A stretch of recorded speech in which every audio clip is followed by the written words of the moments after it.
18 సంవత్సరాలుగా నడుము వంగిపోయిన స్త్రీ ఒకరు బైబిల్ గ్రంథంలో ఉన్నారండి.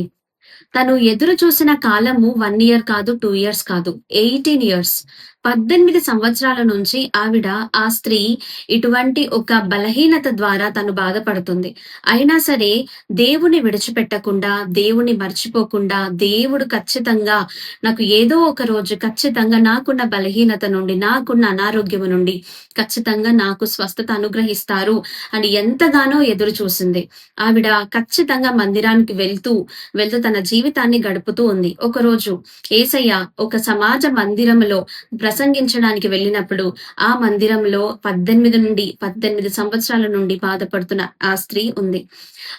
ఆ మందిరంలో యేసయ్య ఆ స్త్రీని చూచిన వెంటనే, అమ్మా అని పిలిచి తన దగ్గరికి వెళ్లి, ఆ స్త్రీ మీద చేతులుంచగానే ఆ స్త్రీ స్వస్థత పొందుకున్నట్లు మనం చూస్తున్నాం. నీ బలహీనత నుండి నువ్వు విడుదల పొందుకో అని యేసయ్య తన చేతులని ఆ స్త్రీ మీద ఉంచగానే ఆ స్త్రీ ఆ గొప్ప అనారోగ్యము నుండి స్వస్థత పొందుకుంది. మన జీవితంలో ఏదో ఒక సమయంలో ఖచ్చితంగా దేవుని మేలును మనం పొందుకుంటాం.